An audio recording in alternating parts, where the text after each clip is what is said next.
Hello and welcome to Wake and Jake. It is the week of the baseball season, which makes it a very special episode. Every team will get touched on today. Not a 30 for 30, but we're going to talk about some breakout guys. Maybe I'll do some fake rankings along the way of what I actually like. Maybe I'll hit a ball on the way through. Maybe we'll even talk a little March Madness at the end. Awesome. Every year. How do they do it? It's why nobody cares about transfer porter in college basketball, because the final product, which is the tournament every year, is just incredible. But it's baseball week, so we're going to be talking ball, and I'm excited to be yucking with you guys and see what other thoughts that I have or need to leak out. I would say current baseball thought I had recently was just like maybe it's the Cubs year. I don't know.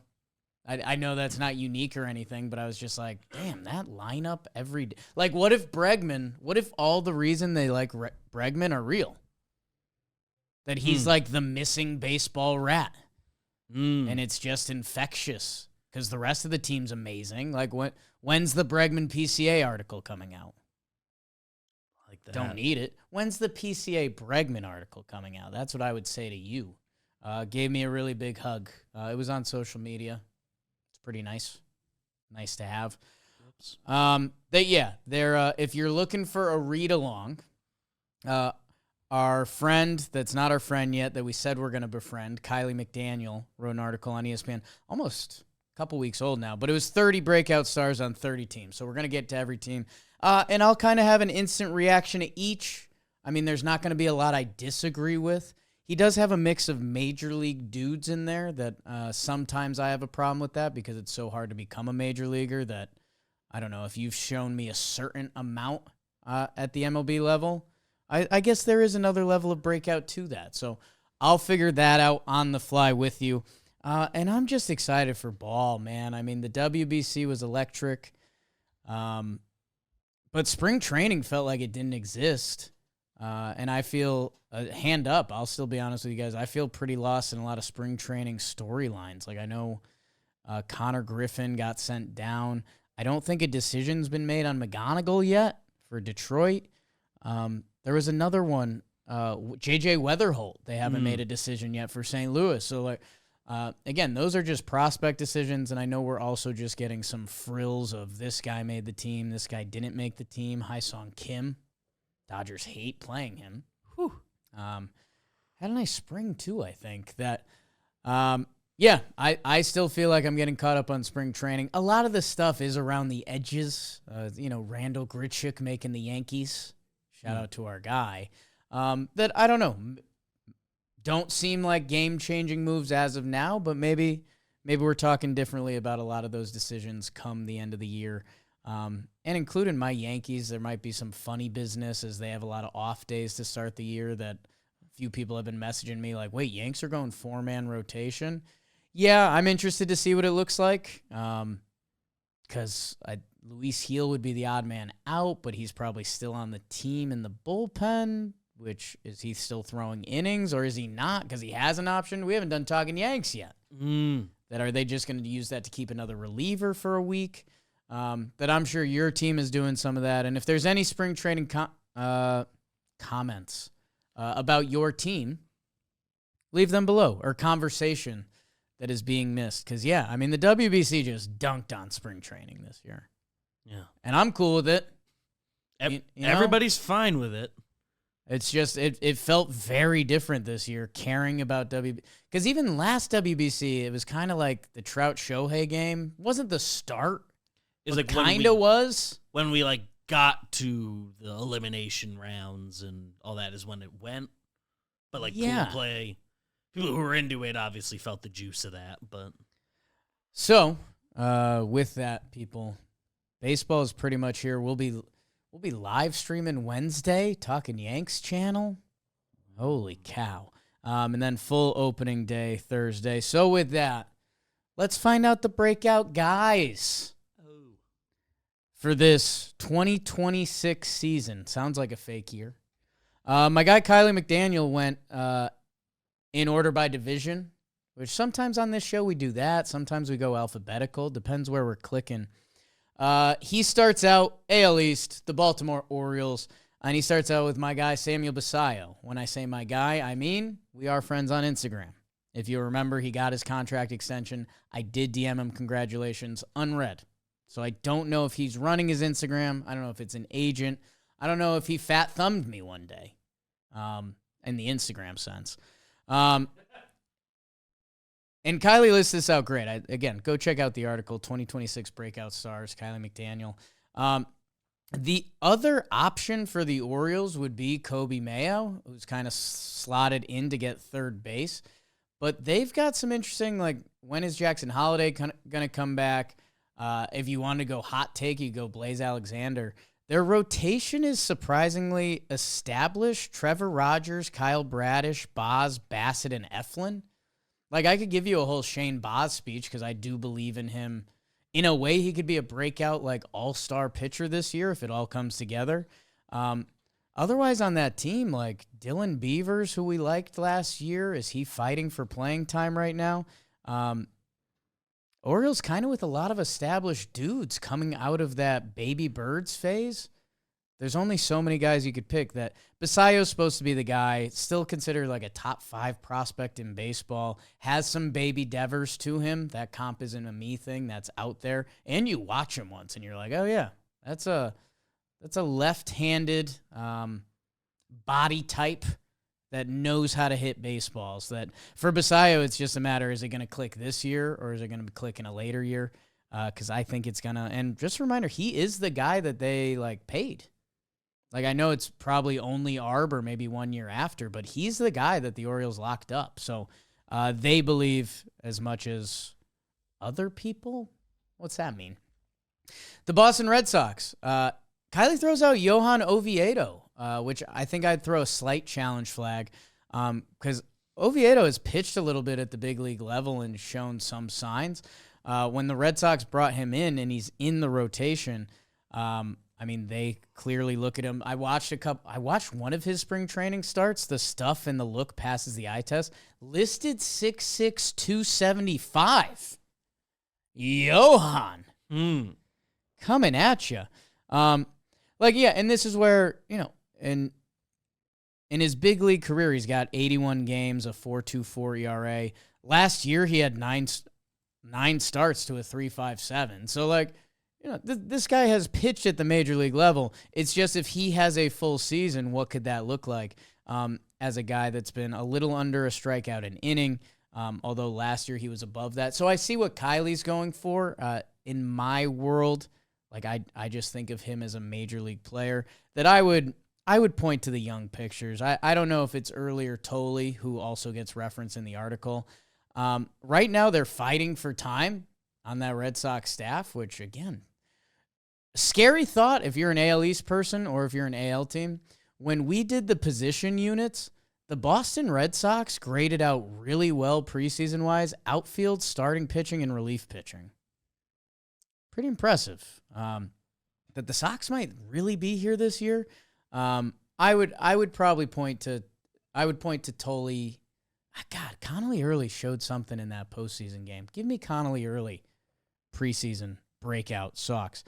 For the New York Yankees, they listed Ryan Weathers. Okay, so this one is interesting for me because it's kind of what we just talked about with Johan Oviedo. Kind of similar stories, have pitched at the big league level, have had some injury stuff. Weathers really has a chance. I think it would be easier to point Jimmy's guy, Carlos Legrange, has turned a lot of heads at camp this year. I could even give you a Ben Rice speech because what the Yankees think he's going to be as a big leaguer. I'll leave Weathers for now just because he's going to be an opportunity. Maybe the Yankees prospects do. To be honest with you, there's not a lot of Yankees prospects. Well, besides the pitchers, Legrange and Elmer Rodriguez, who pitched for Puerto Rico in the WBC. I mean, positionally, breakout Yankees player.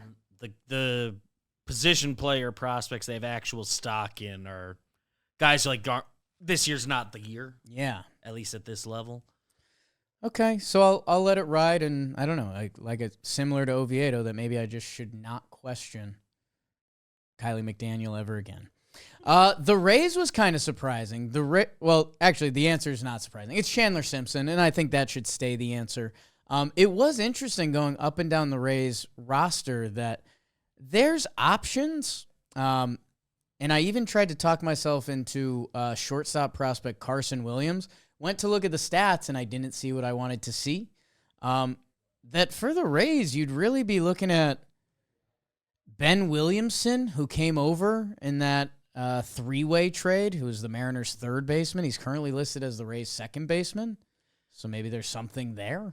Yeah, he's the other one that like I would have thought about off the top of my head just because, they kind of just snuck into the Donovan trade to get him. Yeah, and it's a funky Rays team, man. It's why I bought a little Rays stock a little bit ago. Like, their rotation, Rasmussen, Pepio, McClanahan, Martinez, Matz, I can't really pick a breakout out of that. Their bullpen has some weapons. Like, this Rays team can be very pestilential. That was, a bad way to say pestilential? Pestilential. Pestilent. I don't know. I feel like that was a word that was in my bag, and now it feels like it's out of my bag. Chandler Simpson is the answer. He has a chance to lead MLB in steals this year if he's just up for the whole season. And he contributed last year while he was up. So excited to see what he can turn into, especially fantasy players out there. If you're looking for some swipeys. Even their bench doesn't have prospects along the way. Like, not a ton of dudes knocking at the door. The Rays, you'd expect to list like 4 or 5 guys. It's not really that way. Caminero and Aranda have happened. I probably need to start being tighter each team. I just get so damn jazzed up that baseball's back. Toronto! This was a fun one. Cody Ponce. Remember, 3-year, $30 million deal coming back from the KBO. We've seen a handful of guys go to the KBO, come back, and reestablish themselves, whether they just built their confidence back up or were able to work on their pitch mix. He got paid, and he's in that rotation. And the Toronto's rotation already pretty banged up. That Cody Ponce is a really good answer for this exercise. And I just think a little different seeing who he's turned into compared to Oviedo and Weathers, who have had some recent MLB. If I wanted to go half cheat code, I think Addison Barger is the guy that has a chance to become like him and Vladdy are they lead Toronto's offense this year. We got to see Barger be a standout in the postseason. What were his year-long stats? Let's see. Addison Barger last year, 12 homers. Give me Barger. 135 games. It felt like the light bulb really went off in the postseason last year. So did a lot of Blue Jays light bulbs. Let's see. I liked what I saw from Barger. He felt like the perfect formula of a legit prospect with the skills that had his confidence and ability and who he should be as a player come together at the right time. As I said, I was going to keep it shorter. The Chicago White Sox, El Centrale, Grant Taylor. Okay. Little hunch piece coming at you with a nice curveball. Why not? Also, it's freaking me out. Whether it's the sports gambling websites, whether it's some of the projection places, have Murakami being a stud this year. Like, if you look at some of the power projection websites, Murakami is up there. And obviously the White Sox, in a glass half full way, have a land of opportunity for a lot of these players that, I'll leave it. Cleveland Guard Dogs. Similar but different. Chase DeLauter is who is listed here. We saw Cleveland give him a shot kind of out of desperation. Hoping to be next in line with kind of Manzardo's breakout last year that DeLauter prospect profile-wise is supposed to be that guy. I get scared by any Cleveland hitter, which is just unfair to the organization.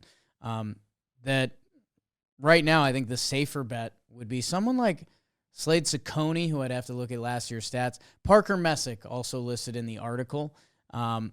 That would probably be my guy.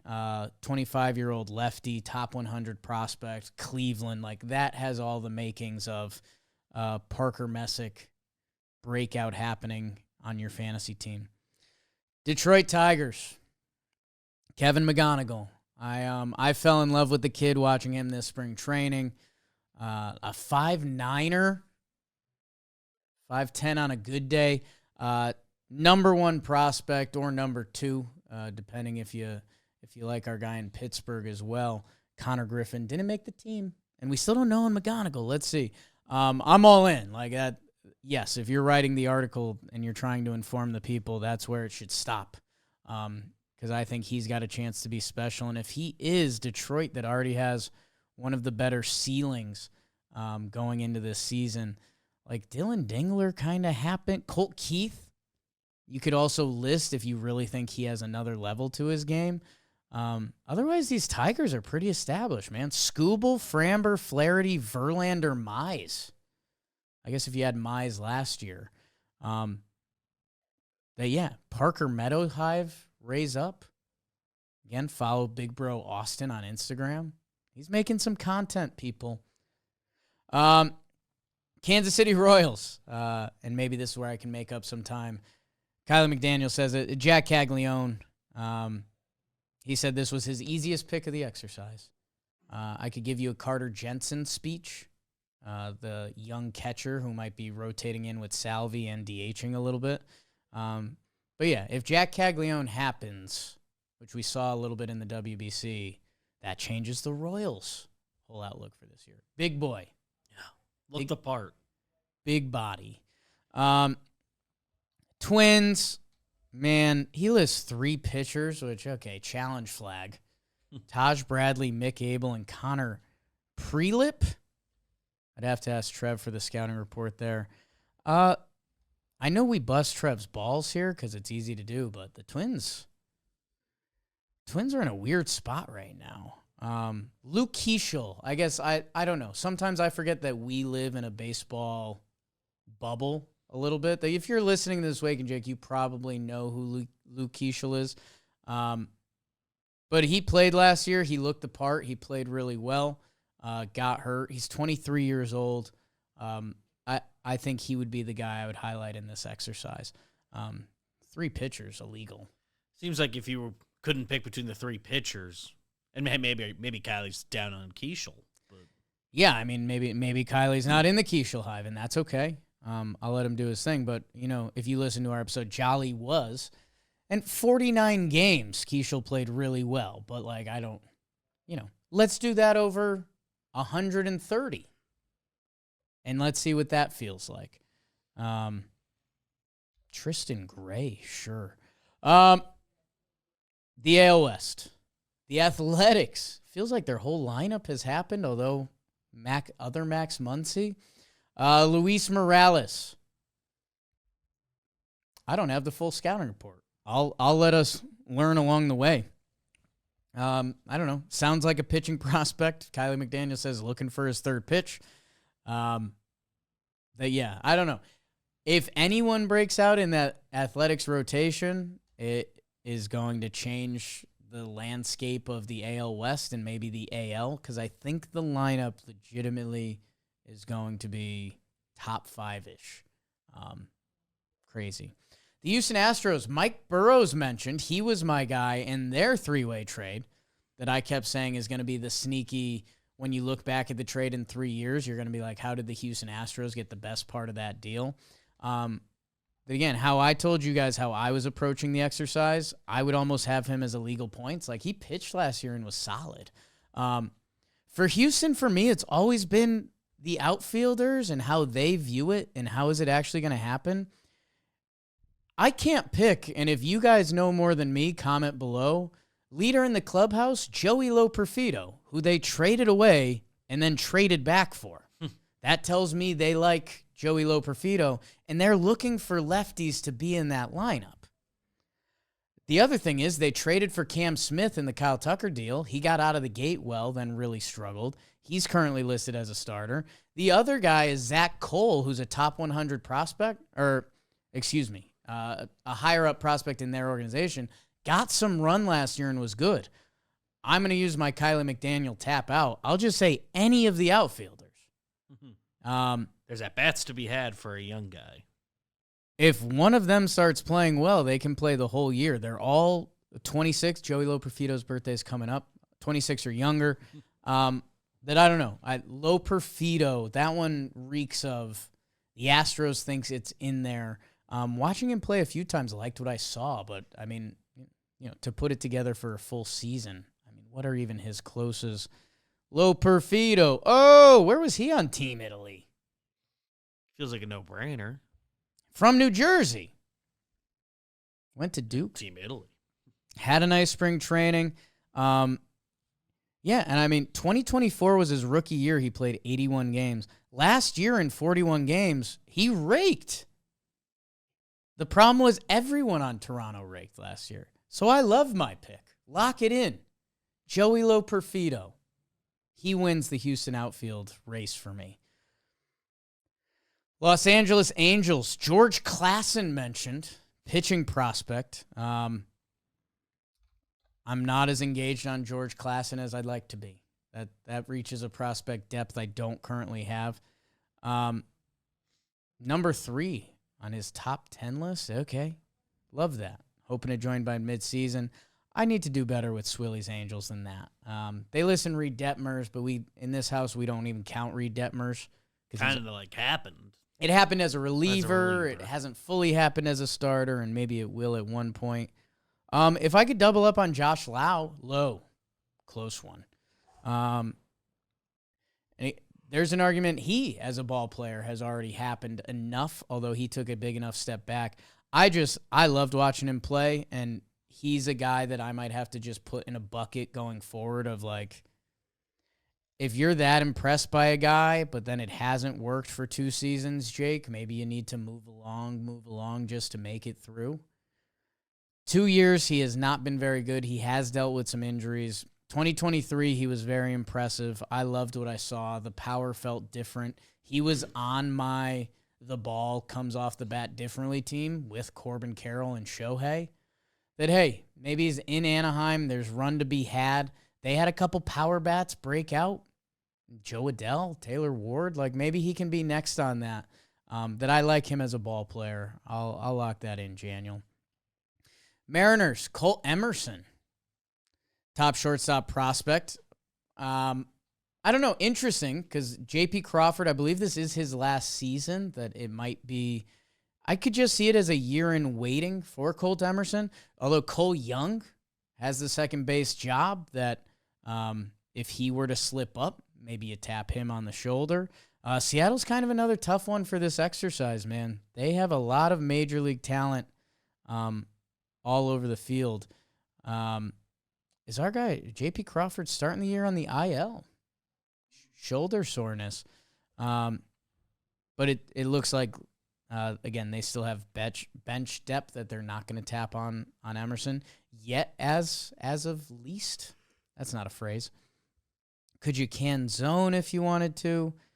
I guess Cole Young would be the guy in front of him there, or Emerson Hancock, though Emerson Hancock looked good, but he could look great potentially. I think if this was my article, I would say Emerson Hancock, who I think has slid into the rotation with Bryce Miller starting the year on the IL. Emerson Hancock has some funk. If the light bulb goes off, he could be very gross. Tough arm angle. Kind of the perfect age for this exercise. Yeah, and like Post being a prospect, but has been behind a tough rotation to crack. Yeah, he's a great answer. He threw 90 innings last year. They weren't that great. I think there's more in there from Emerson HC.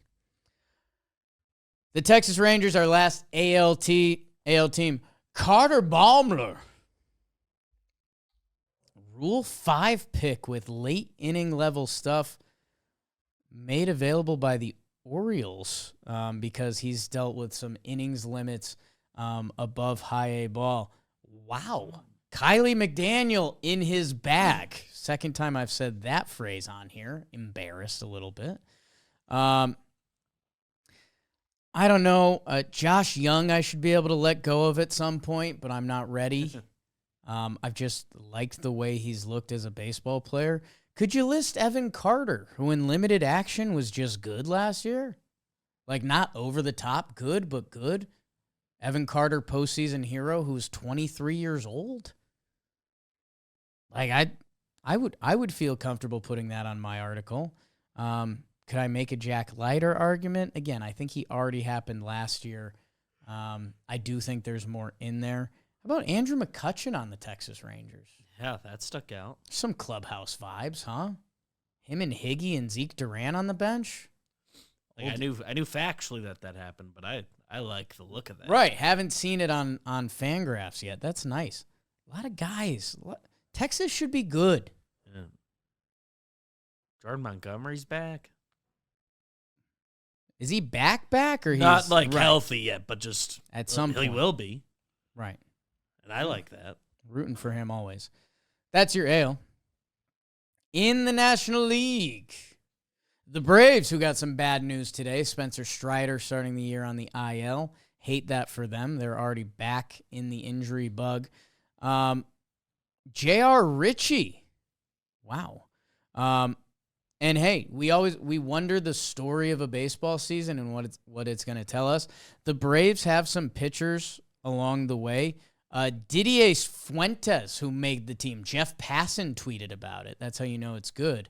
Had a dominant spring training. JR Ritchie, I gotta be honest. Not familiar with his game, but he's now on my radar that we will keep an eye out for him. Atlanta signed Lucas Giolito. Challenge? Are we doing that here? Because right now Bryce Elder and Jose Suarez looking to be in the top 5 of that rotation. Braves try to pick a breakout player that's on that roster. Otherwise, they don't exist. It's the weird mental extra. Scroll up to the lineup. Who do you want me to pick to break out from the Braves? Acuna Jr., Drake Baldwin, last year's breakout, Olsen, Riley, Yastrzemski, Albies, Harris, Dom Smith, breakout, or Mauricio Dubon. I'm afraid I can't pick. That I'm going to ride with Kylie on this one. JR Ritchie, I'm all in, dude. Miami Marlins, Max Meyer. I almost wanted to pick him. What were we doing? I debated like Cy Young, who hadn't gotten points yet. That probably would have been too deep of a cut. Former top overall draft pick, former top prospect, has pitched for these Miami Marlins without a ton of success. But arm talent-wise, everything is there. 64 innings last year with a 4.73 ERA. That was better than the year before. But again, this has been in very limited practice. This is a great example of, like, could you very much see a world where it's May and we're talking about can Max Meyer be on the NL All-Star team? I could see that. You could also not see it because it's baseball. But he's 27-year-old. I'm on the Max Meyer bus. He's from Minnesota, and part of me likes that. I do like that. Just shouldn't matter. Let's get pitchers from more cold places. Just pitch inside. You can pitch in the cold. I get it's harder to get hitting reps, but like we can still throw the ball. Okay, I'll make that a campaign I can build on. The New York Mets, Christian Scott. Wow. Returning from elbow surgery. And he was on the big league squad previously and looked pretty good. They have options, man. Benj, Ronnie Mauricio. I have one friend, Lou, who loves Ronnie Mauricio. Yeah. I have another Mets friend that doesn't like Ronnie Mauricio, so I don't know what to do with that. Do I bank on Lou here? I always bank on Lou. Benj is going to get some run out there, man, huh? Seems like that is how it's going to shake out. A legal half point Francisco Alvarez? Like, I think it all happens for him this year. I like that. I think that could be a partially illegal half point. Can't pick Nolan McLean. Can't pick anyone else in the lineup. Brett Beatty, Vientos bounce back. I don't know what to do with these Mets. I've been selling. Probably selling too hard for what I actually feel about the team. Where'd Alvarez stand last? I mean, Alvarez got sent down last year. I think, like, since he got back up number Yeah, he was lands in a 2 WAR good last spot. year. I guess 76 games. I think he shouldn't count. I think he should count. Jake Storielli. Wow. Francisco Alvarez.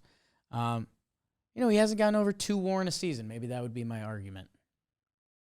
But he almost did in limited act. God, he's 24? Venezuelan. Yeah. All right. Yeah, now I'm all in. It's a Venezuelan year. We've decided. Venezuela year. Phillies, they have a couple big ones here. Justin Crawford, son of Carl Crawford, is looking to get some run in that outfield, along with Andrew Painter, who has made the rotation. Out of those two, if I had to pick, it would be Painter, just from the prospect profile. Kylie McDaniel argues with me in his article, although I'm not talking to him. Painter's fastball quality gives him a little uncertainty. Okay. I don't know. I think the Phillies as an org know what they're doing. I think he's surrounded by $400 million pitchers, which I think that might help young Andrew Painter. And I think it's just easier to break out as a pitcher than a hitter. So I'm fading the fade on that one a little bit. Phillies, man. Interesting. Your Washington Nationals. How about a Nationals third baseman, Brady House? And Kylie saying he's been a Brady House guy since high school. Little flex on him. Little flex on him, Kylie. You're good at what you do. Does Harry Ford get a look at some point? Do I just believe in him because of Great Britain? A little bit. Let me give my Nats one more look, and then it could be my last long look at the Nationals in a long time. I believe they announced a decision related to Harry Ford that it wasn't going to be him. Yeah. That who they went with, just not a fellow whose name I've ever heard before. That's life. Well, Yorby Bivas. He's there now. Is now a Nat. So watch out for that. Maybe Cade Cavalli's the answer. He's going to be the Nats opening day starter. A former top prospect that's gone through a ton of injuries. I think there was a stat that he didn't pitch for like 1,000 days or something like that. Wow. Might have to double check that so I'm not just spreading folklore. Just found out Zach Littell's a National. Sorry to my Nats fans. Yeah, give me some Cade Cavalli. Healthy, gets the opening day pill. Why not, dude? You and Brady House. Why not the whole Nationals? Join the party again. Not sure I believe in that. The Chicago Cubs. Tough for this exercise. Jackson Wiggins mentioned. Golly. I don't have a ton of scouting on him. I think where I would probably be basic B and either be Moises Ballesteros, who's going to be slotting into some catching, DHing, first base for the Cubbies. Another young hitter with upside that we've just accepted that the Chicago Cubs, who basically have a pillar at every position, like Ballesteros, everyone's just been like, yeah, he's there. Okay, he's 22 years old. He's DHing for one of the best teams in baseball. I'm interested to find out. I guess the other argument, like Ben Brown gets mentioned. He's breaking in the bullpen, and I wouldn't be shocked if that guy is amazing out of the bullpen because it always just felt like one thing would go wrong in his outings. Otherwise, he looked gross. Kevin Alcantara prospect. It's Ballesteros. Kind of stands out in that lineup as of right now. Cincinnati Reds. This might be the team with the most options, which I love that for my Cincinnati Reds. Let me just give you the options.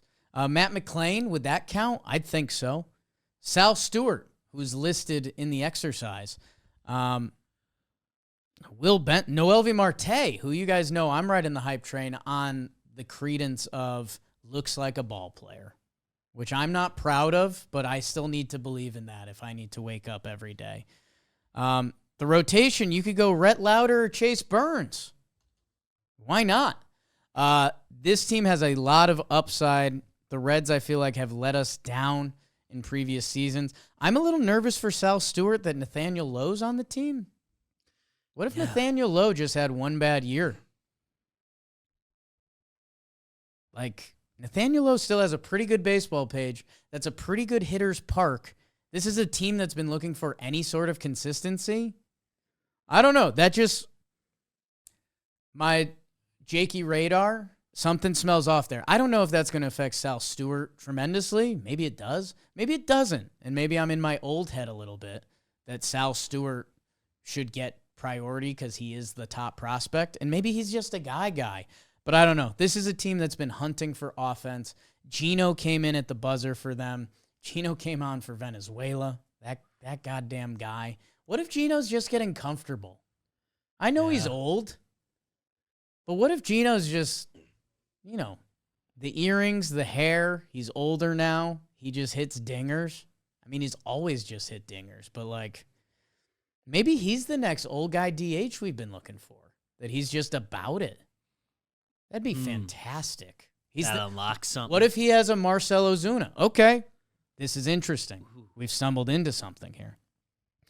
Marcell Ozuna, when does he start DHing? Let's see. Marcell Ozuna, 2021, 48 games in the outfield. 2022, 42 games in the... Okay. 2023, Ozuna becomes a DH. You could say 2022, 72 games at DH. Yeah. And I mean, is this not... I don't want to say where Ozuna took off. So 2022 was rough, so I'm going to eliminate that from my sample because that's how the world works, people. The last 3 years with Marcell Ozuna becoming a primary DH, 905 OPS, 925 OPS, and last year was a 756. The power ran out on him. Still getting on base at a 355 clip. I mean, yeah. What if my guy's got 272, was that 272, 361, a 506 slug from Marcell, which all of those numbers are above his career averages? Just a weird one. We stumbled into something, people. This is why we do it. Marcell Ozuna Gino comps. Wow. God is good. Milwaukee Brewers, another team that has a lot of breakout candidates. That, just a reminder, Milwaukee won 97 games last year. Kylie lists Kyle Harrison. Oh, that was nice. Kyle Harrison, former top prospect. Young lefty, San Francisco Giants, getting a lot of run. Felt like he was missing a pitch, missing consistency. He's ended up in the place. He's ended up in Milwaukee. Milwaukee went out and got him. They traded away Caleb Durbin, who after his rookie year had a 3-WAR season, can play most infield spots, can contribute. You'd assume would have more coming after a nice rookie year. They traded him for Kyle Harrison. The Brewers know. The Brewers know that, yes, he is the answer. Him and Sproat, I would be horrified what the Brewers might turn them into. Hey, sometimes pitchers take time. I would be very interested to see where Kyle Harrison is at his journey. I think on Talking Baseball, when we surprised Trev with our manager, Pat Murphy, he mentioned Harrison briefly. I think he's the safest pick. Also, just a reminder, if Garrett Mitchell could play a season, I don't know what the stats would be, but I think they would be good. That guy has had some brutal injuries. Let me see if you could still do his career stats. He struck 25 games last year. I can't do that. In 141 career games, Garrett Mitchell has been 254, 333, a 766 OPS as a center fielder. Like, you've been seeing our tier list as a center fielder. That would bring him pretty high up the board. His injury stuff is insane. That we got to deal with that at a later time. That Harrison, watch out.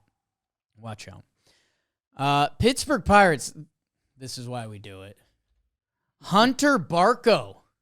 Yep. Excuse me? And wow, Kylie kind of calls it out in the article. Casual fans know about Connor Griffin by now, so I don't think he fits the convo. You're absolutely right. The password, Jonathan Garcia, who got traded for Oviedo. So that's a double whammy. He says that's an option. He's going with Barco, potential mid-rotation starter. I got hand up. I am new to the Barco hive. But Kylie, together we ride. The St. Louis Cardinals answer is pretty clear. It's JJ Wetherholt, who, again, as of right now, we don't know if he's breaking camp with the team. He's currently getting outshined by Connor Griffin and McGonigle. I keep blanking on McGonigle's name today. Harry Potter. It would be very interesting. The St. Louis team that's obviously in a transitional phase and every other team in the division has more hype going on around them. The Cardinals roster isn't barren or dearth of talent, especially if they give Wetherholt a look. There's so many guys on the Cardinals. Okay, so here's the other update for people, and these are going to be regretful words. I love the NL Central. I think the Brewers are cracked. I think this is their most talented roster. And go look at their year-by-year results. I believe the stat is the Brewers haven't won less than 86 games in a full season since 2017. Sheesh. Expanded playoffs, people. That just gets you in. They had the most wins last year. I think they're more talented overall this year. St. Louis. Let me just list off guys with upside for the St. Louis Cardinals this year. Let's say Wetherholt makes it. Wetherholt. Mason Wynn. Ivan Herrera. Jordan Walker. This is me leaving out other guys I don't believe in as much. Also, there was another outfielder, Josh Baez, who gets shout out in the article. Matthew Liberatore in the rotation. McGreevy in the rotation. Dustin May, Leahy.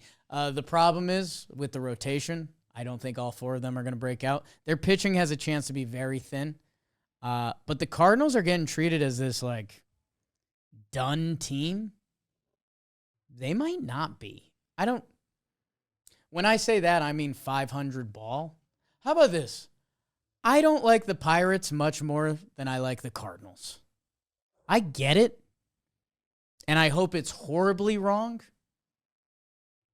But yeah, just the momentum of those two franchises and the faces that you now think of those franchises are so different that I don't think they're that far off. I hope I'm wrong, Pittsburgh. I would love to be wrong. Emotional. Today's episode is sponsored by Warby Parker. If you've ever bought glasses before, you know how complicated and expensive it can feel. Warby Parker has taken that whole process and made it easier and way more affordable. Warby Parker's virtual try-on is a total game changer. I had a lot of fun with that. Point your camera, boom. You see tons of different frames and styles on your face in real time. Makes it easier to find something that fits your style. Their prescription glasses start at just $95. High quality, better looking eyewear, a fraction of the typical price. And they don't just do glasses. They offer sunglasses, contacts, online eye exams. If you're looking for eye stuff, Warby Parker. And right now, buy one prescription pair and get 20% off any additional prescription pairs at warbyparker.com/bakers. 20% off additional prescription pairs when you go to warbyparker.com/bakers. After you purchase, let them know we sent you. Support our show that way and get yourself some Warby. The final teams in the NL West. Diamondbacks, we get another daily double here. Jordan Lawler and Alek Thomas. I don't know, man. I've seen a lot of Alek Thomas that in a tasteful way, I feel like I know who he is. I hope there's I hope there's more offensively that profiles in that bat. That I think the answer would be Jordan Lawler. He's getting kicked out to the outfield, which that happens for some young guys in the infield. But that can also be a non-stressor. It can help you play. Because if you are athletic enough and you adapt to the outfield pretty well, A, I think that's a good feeling. And B, it's a little less stressful than the infield to think about day in, day out. That Jordan Lawler, legit prospect. He now has the opportunity that I think that's your pick in Arizona. Rockies. What's that, Peeps? It's interesting looking at roster resource for our Snakes. That of the two of them, Lawler's the one listed as center field. You might be more tapped in than I am. I mean, Dalt's my go-to. I like the way Alek Thomas plays defense, but I don't know if they're regarding Lawler. I think Lawler's a freak athletically. That maybe that's just the answer. But hey, if that works out there, Thomas, Lawler, and Corbin Carroll in the outfield, Snakes could be fun this year. We're old in the corners with Arenado and Santana. Is that a 40 next to Carlos Santana's name? I believe we've got a 40. That's crazy. That's cool. James McCann on the bench. We got some good olds in Arizona, huh? Yeah. Nice. And most importantly, on Instagram, Arizona posts, I think they do like a spring training and party before they go to the season. And you get some Fitz McGee's out of the Arizona Cardinals. And you get Torey Lovello and his wife with a beautiful picture. So go follow the Diamondbacks on Instagram. They're good people. And while I have you, we mentioned the password before. Are you aware of his brother? I don't think I am. He has a brother who goes by the nickname, the username, because his name is Johan Fran Garcia. That's Johan Fran. Yeah, and then I went to look at a picture of him. That's the picture. Pick's great. It's delightful. Catcher, yep. Yeah, also with the Red Sox. I mean, now I feel mad the Red Sox traded away his brother. I realize it's a business, but... You had the username and the password. Give me some stats. Let's get Satter really excited. Johan Fran, we made it to high A last year. Are we hitting it all? Kind of hitting. We're hitting enough. As a catcher? Catcher, had a nice fall league showing. Okay. That's what I'm about. 20. Get traded. Get ready for that in a few years. Chase Dollander for the Rockies. So Dollander throws a hunch. I think if he was on any other team, there'd be a lot of hype. Pretty brutal that he plays for these Rockies and no one can figure out the pitching until they hire us. 6 picks, Mitch. Did I get any of those words right? 6, I think you got. 6 pitch mix. Spring training for everyone. I'm going to go with Zach Veen. That was one of the stories of the offseason. These are the 2 names that Kylie has listed. Zach Veen had a lot of struggles off the field. Those are behind him now. And this guy was a top pick out of high school. All this, would be one of the fun stories of baseball this year. And give us some. Rockies used to have such fun players. Brad Hopp. It felt like every couple years the Rockies would have a couple, whether it's corner infield, corner outfield, someone just putting up numbers. Let's have that again. Zach Veen. Be the next one. Who was their corner infielder I used to pick up every year in fantasy? Garrett Atkins? Ooh. Give me some Atkins and Hopp. They used to have just a nice handful of quality players. I feel like I'm not asking for a lot. Garrett Atkins. Wow. Interesting stat page there. Okay, that was your Rockies talk. Los Angeles Dodgers. Usually tricky for this exercise. Yet they have young players that seem to break out every year. River Ryan is listed as the Dodgers go into their pitching resources this year. He will be one of the top prospects tapped into. Dalton rushing, but then you kind of need Will Smith to get banged up or something like that, and I'm not going to root for that. Whatever young pitchers the Dodgers come up. Gavin Stone's supposed to come back at some point this year. Just a reminder, they're one of the original pitching factories. They have one of the best farm systems. They have the biggest budget. They have the most stars. That's just what's coming up the pipeline this year. The San Diego Padres. Sung Moon Song. Sung Moon Song, won't you come? Take away some plays. Left-handed hitter with above-average power, solid to average speed, a plus arm, and a solid glove. These are from Kylie McDaniels, who talks to actual scouts and stuff. No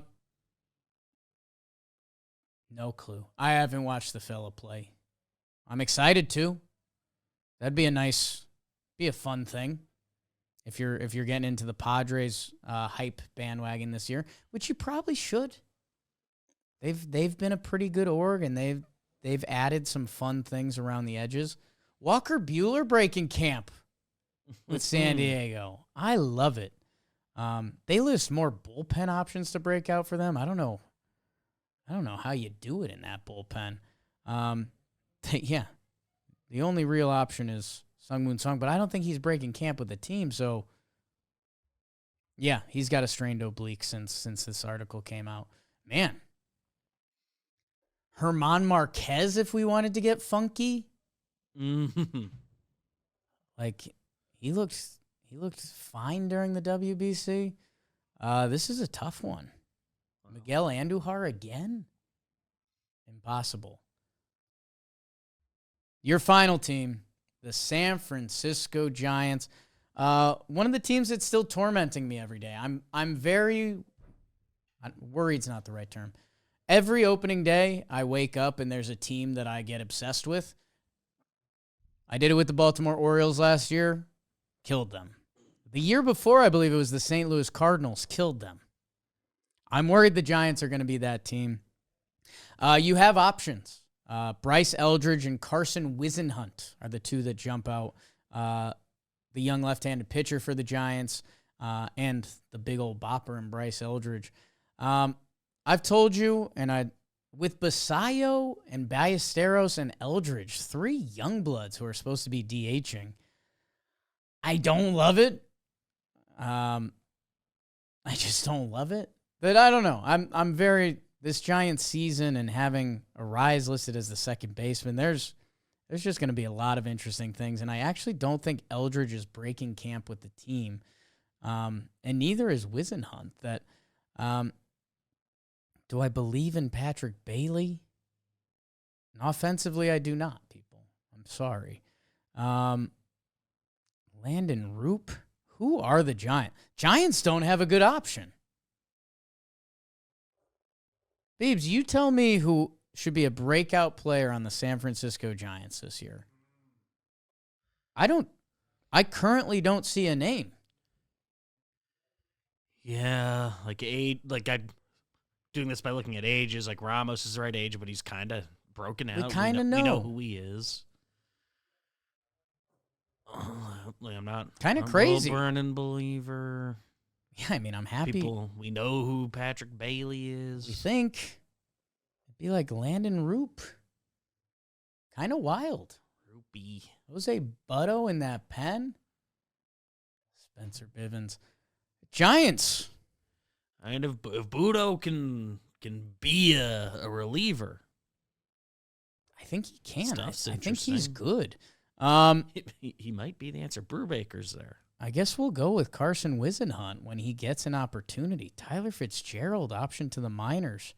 Wow. Okay, Giants. Man, they are a wild one this year.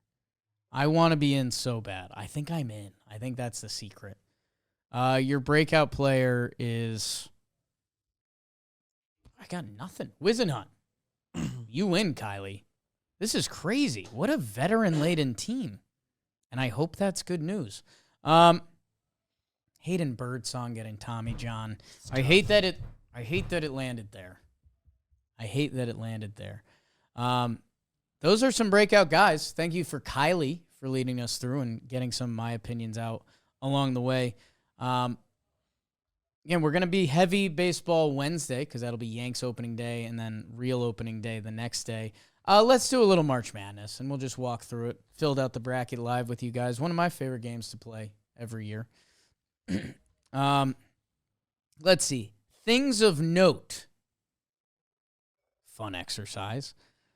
Things are breaking great for my UConn Huskies. They played UCLA without their leading scorer. So that was a nice break. And the fun thing that's coming up this week and is already the conversation and is going to be so much of the conversation, that East region that's taking place in D.C., Duke St. John's, Michigan State, UConn. So you got Patino and Shire, Hurley and Izzo. Just a lot of staples come March with the 4 teams that are going to be remaining down there. Any other chaos in that region? The St. John's Kansas comeback. That game was such an ugly rock fight. Nice game winner by the St. John's hustle dude that gets that. That's forever. Siena almost got the Dukies. That was fun on opening day, huh? Here's a little peel back the curtains. One of my friends invited me to his work's happy hour because they were watching some of the games. I said, okay, I like games. The Siena game was on. Siena scores the first bucket. This group of guys goes nuts. I'm like, okay. Nice. They're rooting Siena. It felt like a little mocky. So I was like, all right, I get it. These are just dudes rooting for Siena. Sure. Game continues on. A couple plays. We're a couple minutes into the first half. Siena gets a defensive rebound, and the guys freak out. Like, yeah, let's go. I'm like, okay, this seems different. That rebound grabs so much attention. That possession, Siena gets a shot up. The shot goes up, and the guy's like, yes. I was like, what? Turns out these group of guys bet Siena race to 20 points. Oh. So they were just rooting hard Siena out of the gate. They won that bet. They won some money. Awesome. Yeah, changed my views on that bet. That's not something I would normally bet, but gives you kind of an instant, you're going to get a result.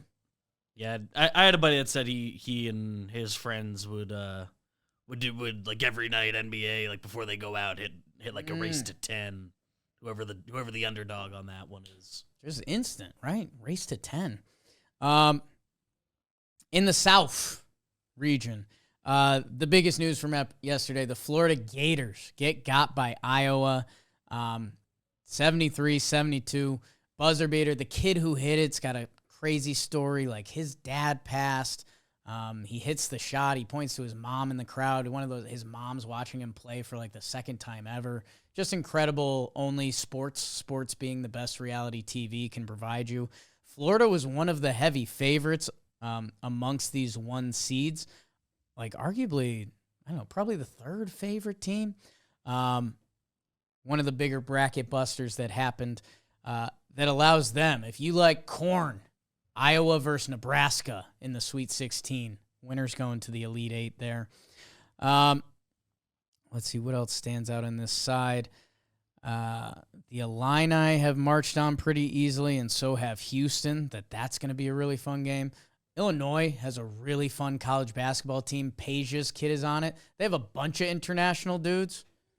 Bill Raftery is one of my favorite humans on this planet. Bill Raftery, at one point, Illinois was on a hot streak, and one of their foreign guys hit a 3, and he just goes, "Take me to the Balkans." It's just an incredible call. Hall of Fame guy, Bill Raftery. I didn't know this, and I think I actually might have did this last year.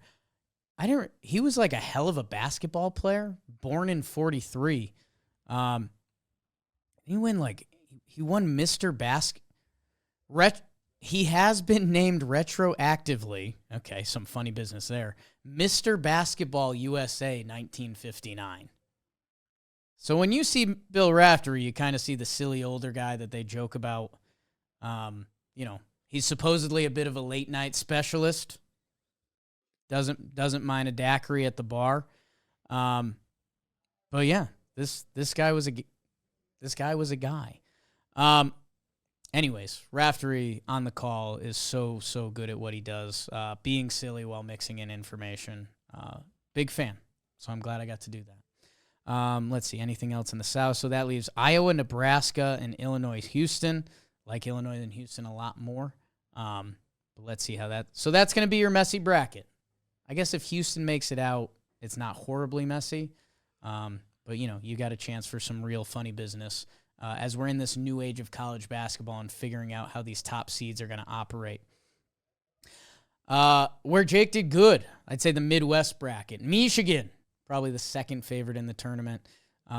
Couple dominant wins along the way. They are going to face Alabama, who looked amazing against Texas Tech. Texas Tech playing without their best player, Toppin, so that's tough. But yeah, the way Alabama also just couldn't miss against Texas Tech. Those are, two historic basketball teams linking up in the shooty hoops. We love that. And then below that, Jakey had this. Iowa State and Tennessee. Tennessee, I got to watch one of their games during the season, and they basically play football. It's what I've been telling anyone that talks to me. So I was making fun of the guys betting Siena. When Tennessee gets a shot off, they've won the possession. And this time of year, when it comes March, the defense and physicality they play with, they took down Miami of Ohio by almost 20 points. They beat Virginia. They'll go on to face Iowa State. I love Iowa State. They were playing without their best player, and they still beat Kentucky by 19 points. Their defense is amazing. Oh, if you like defense, that Iowa State-Tennessee game, buckle up. What's that, a 10 p.m. game? Absolutely. See you there. I'll see you another time. Get ready for that one. God, that defense is just going to be silly in that game, and we'll see if Iowa State can get their best player, Jaxon, back. Iowa State, I have to do this. I'll do this live with you guys. I have to learn their head coach's name. This is a classic Jake exercise. It's something ugly. It's like Otzenberger or something. Otzelberger.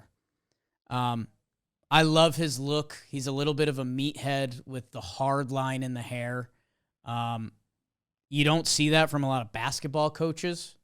Kind of looks like a wrestling coach. Or he looks like a D coordinator of a football team. He looks like a football coach. Maybe I should have just said that. But I like him.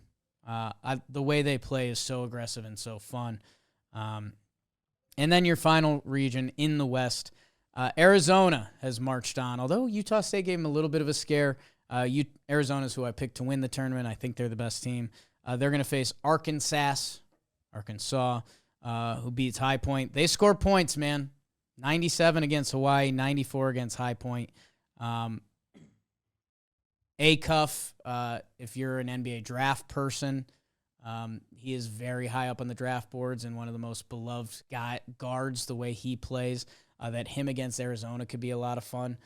God, 9:45 p.m. Are we staying up late, people? Yeah, we are. Baseball's back. Yeah. Come on. And then in the bottom, Texas.